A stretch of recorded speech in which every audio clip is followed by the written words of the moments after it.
नव्या महाराष्ट्राची नवी बातमी महाराष्ट्र मेट्रो न्यूज।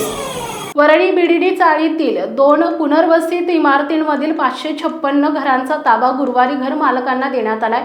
या घरांच्या चावी वाटपाचा कार्यक्रम राज्याचे मुख्यमंत्री देवेंद्र फडणवीस तसेच 2 उपमुख्यमंत्री अजित पवार आणि एकनाथ शिंदे यांच्या हस्ते पार पडला। यावेळी उपमुख्यमंत्री अजित पवार यांनी ही घरे लगेच विकू नका असा सल्ला दिला, तर त्यानंतर भाषण करणाऱ्या मुख्यमंत्री देवेंद्र फडणवीस यांनी देखील ही घरे सोन्यासारखी जपून ठेवा असा सल्ला दिला। तसेच बीडीडी चाळीप्रमाणेच आता धारावीचाही असाच पुनर्विकास करू आणि सामान्य मराठी माणसाला हक्काचं घर मिळवून देऊ असा विश्वास व्यक्त केला। राज्याचे मुख्यमंत्री देवेंद्र फडणवीस म्हणाले की ही घरे विकू नका। पूर्वी आपल्याकडे पुढच्या पिढीला देण्यासाठी सोने सांभाळून ठेवायची, पण सध्या मुंबईमध्ये सोन्यासारखी घरांची किंमत आहे।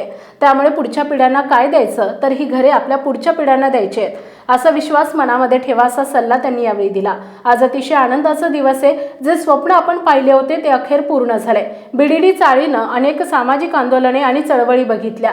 या 100 वर्षांमध्ये बीडीडी चाळीचा इतिहास पाहिला तर या चाळीच्या भिंतींमध्ये अनेक गोष्टी दडलेल्या आहेत, अनेकांचं दुःख दडलेलं पाहायला मिळतात असे म्हणत त्यांनी आनंद व्यक्त केलाय।